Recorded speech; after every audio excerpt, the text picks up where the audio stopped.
मी एकदम व्यवस्थित आहे. What about you? What about you म्हणजे तुझं काय. ओके, व्हॉट अबाउट यू म्हणजे काय, तुझं काय, किंवा तू कसा आहेस असं सुद्धा त्याचा अर्थ आपण घेऊ शकतो. तो म्हणतोय I am fine, what about you, किंवा तुझं काय. तर तो दुसरा मित्र आहे तो सुद्धा असं म्हणेल आय एम फाईन टू, म्हणजेच काय, मी सुद्धा अगदी व्यवस्थित आहे.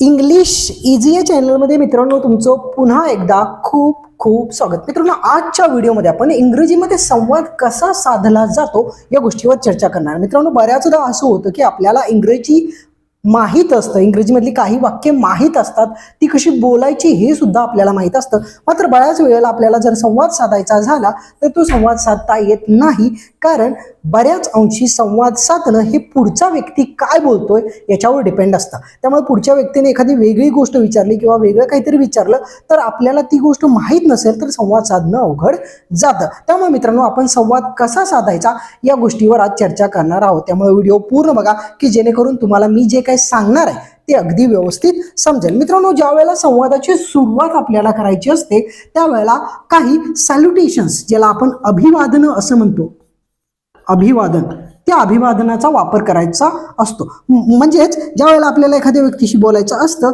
त्यावेळेला आपण जनरली हाय, हॅलो किंवा नमस्ते हा सुद्धा शब्द इंग्रजीमध्ये वापरतो. नमस्ते हा सुद्धा शब्द इंग्रजीमध्ये वापरला जातो. तर हाय, हॅलो किंवा नमस्ते यानं आपण आपल्या संवादाची सुरुवात करतो. कारण एखाद्या व्यक्तीशी आपल्याला बोलायचं म्हटलं तर या 3 गोष्टींची गरज असते. याचे मराठी असे स्पेशल अर्थ नाही आहेत मित्रांनो. मात्र सुरुवात करण्यासाठी एखाद्या व्यक्तीचं लक्ष वेधून घेण्यासाठी या 3 शब्दांचा वापर आपल्याला करावा लागतो. यानंच आपल्या संवादाची सुरुवात होत असते. ओके, एखाद्या व्यक्तीला ज्या वेळेला तुम्ही हे शब्द बोलता त्यावेळेला ती व्यक्ती तुमच्याकडे बघते आणि पुढचं जे काही संभाषण असेल ते सुरुवात करते. बऱ्याच वेळेला मित्रांनो या शब्दांऐवजी एक्सक्यूज मी, एक्सक्यूज मी किंवा एक्सक्यूज या शब्दाचा सुद्धा वापर केला जातो. एखाद्या व्यक्तीचं लक्ष वेधून घेण्यासाठी मित्रांनो हे शब्द वापरले जातात. ज्या वेळेला तुम्ही एक्सक्यूज मी म्हणता म्हणजे तुम्हाला म्हणावंच लागतं. एखादी व्यक्ती तुमच्याकडे बघत नाहीये तर त्या व्यक्तीचं मन किंवा लक्ष वेधून घेण्यासाठी तुम्हाला एक्सक्यूज मी किंवा हाय, हॅलो, नमस्ते हे शब्द वापरावे लागतात. आणि ज्या वेळेला तुम्ही हे शब्द वापरता त्यावेळेला पुढच्या व्यक्तींकडून सुद्धा तुम्हाला सेम रिप्लाय मिळतो. मात्र त्यामध्ये एक्सक्यूज मी नसतं, कारण एखाद्या व्यक्तीचं लक्ष वेधून घेण्यासाठी एक्सक्यूज मीचा वापर केला जातो. मात्र ज्या वेळेला त्या व्यक्तीचं लक्ष वेधलं जातं त्यावेळेला पुढची व्यक्ती तुम्हाला उलट एक्सक्यूज मी म्हणत नाही. ओके, त्यामुळे हे लक्षात ठेवा. ज्या वेळेला तुम्ही एक्सक्यूज मी म्हणता त्यावेळेला ती व्यक्ती तुम्हाला हाय किंवा हॅलो किंवा नमस्ते असं म्हणू शकते आणि तुम्ही सुद्धा या शब्दात वापर करू शकता. हे लक्षात ठेवा. ओके, हे झाल्यानंतर पुढची व्यक्ती कदाचित तुम्हाला याच शब्दांनी रिप्लाय करेल. त्यावेळेला तुमचं त्या व्यक्तीकडे काय काम आहे ते तुम्ही पुढच्या माध्यमातून बोलू शकता. फॉर एक्झाम्पल,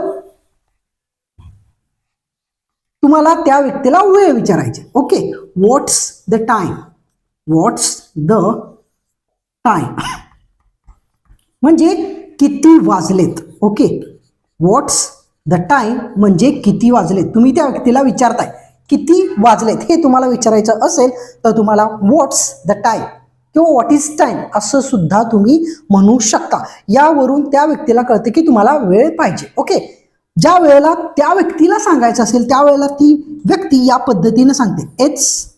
ओके, ज्या वेळेला तुम्हाला सुद्धा एखादी व्यक्ती टाइम विचारत असेल त्यावेळेला तुम्हाला सुद्धा या पद्धतीनं बोलणं आवश्यक आहे. इट्स, ठीक आहे, 9 वाजलेत, it's 9 o'clock.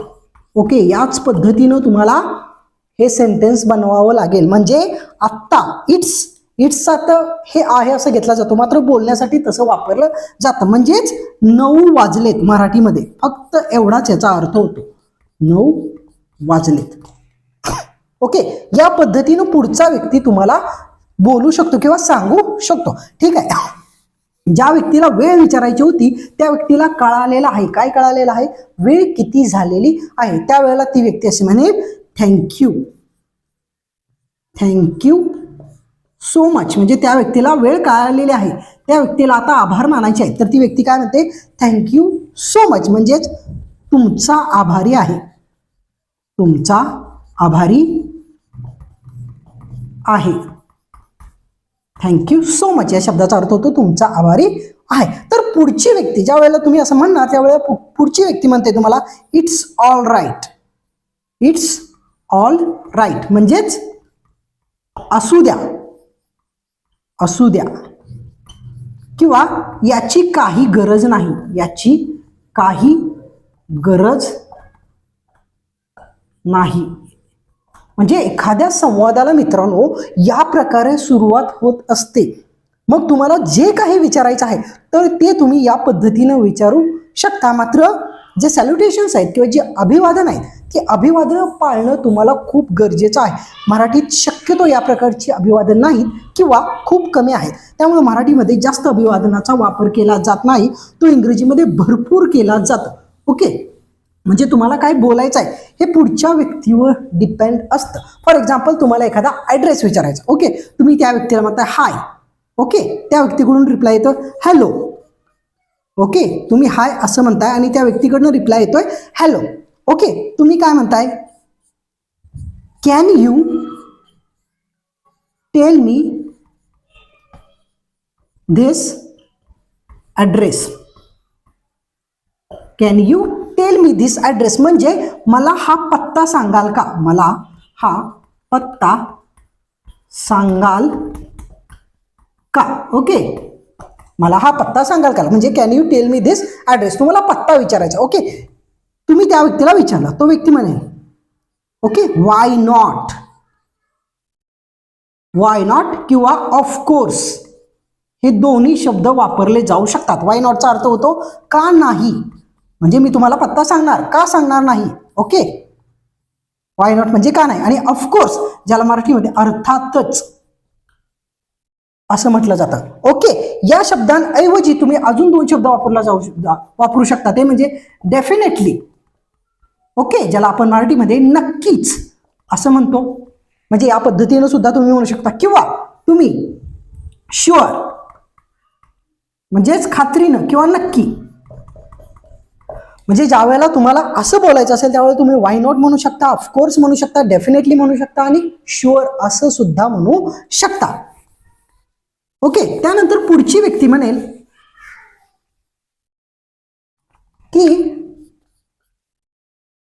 Wear is it. Okay, तुम्ही मला पत्ता सांगा, no problem, where is it म्हणजे कुठे आहे, कुठे तुम्ही जे मला सांगताय ते कुठे आहे. ओके, असं तुम्ही त्याला विचारलं, तो व्यक्ती काय म्हणेल, it's right up, it's right up there म्हणजे हे तिथे आहे, हे तिथेच आहे, तिथेच आहे. ओके, हे तिथेच आहे. मग आता ॲड्रेस सांगण्याच्या बऱ्याचशा पद्धती आहेत मित्रांनो. मग ॲड्रेसमध्ये एखाद्या वेळेला एखादा सर्कलचा उल्लेख येत असेल, सर्कल ज्याला आपण वर्तुळ किंवा एखादा टर्न म्हणतो, किंवा सर्कल ज्या गोल असतं, बऱ्याच अंशी चौकामध्ये गोल असतात. ओके, त्याला सर्कल असं म्हटलं जातं. बऱ्याच वेळेला चौक असा सुद्धा उल्लेख केला जाऊ शकतो, किंवा स्क्वेअर असं सुद्धा म्हटलं जातं. ओके, एखाद्या ठिकाणी टर्न असेल, टर्नचा सुद्धा उल्लेख केला जाऊ शकतो, किंवा एखाद्या ठिकाणी स्ट्रेट जायचं असेल तर असं सुद्धा म्हटलं जातं. एखाद्या ठिकाणी स्टॅच्यूचा उल्लेख केला जात असेल, एखाद्या ठिकाणी शॉपचा उल्लेख केला जातो.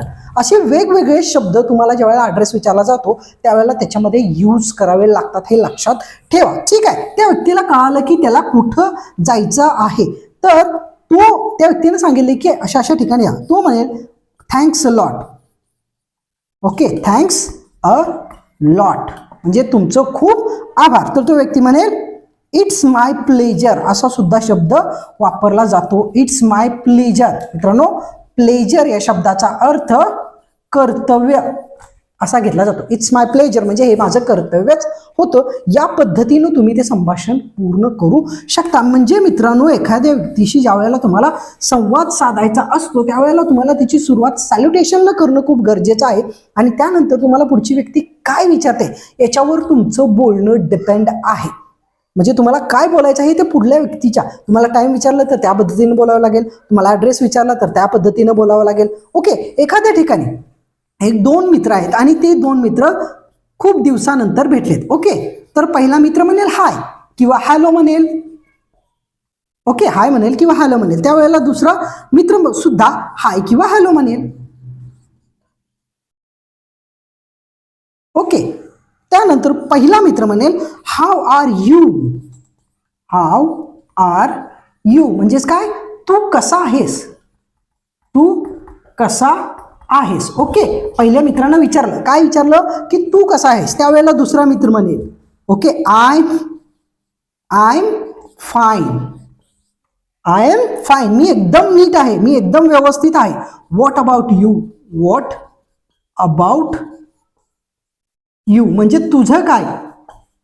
ओके, व्हॉट अबाउट यू म्हणजे काय, तुझं काय किंवा तू कसा आहेस असं सुद्धा त्याचा अर्थ आपण घेऊ शकतो. तो म्हणतोय I am fine, what about you किंवा तुझं काय. तर तो दुसरा मित्र आहे तो सुद्धा असं म्हणेल आय एम फाईन टू म्हणजेच काय, मी सुद्धा अगदी व्यवस्थित आहे, मी सुद्धा अगदी नीट आहे. ओके, म्हणजे बघा संभाषणाला सुरुवात करत असताना जो पुढचा व्यक्ती बोलतोय त्याच्यावर आपण काय बोलतोय हे डिपेंड असतं आणि हे यूज करणं अगदी सोपं आहे मित्रांनो. ही अगदी साधी वाक्य आहेत की जी तुम्हाला परत परत वापरावी लागतात. ठीक आहे, इथपर्यंत संभाषण संपलं,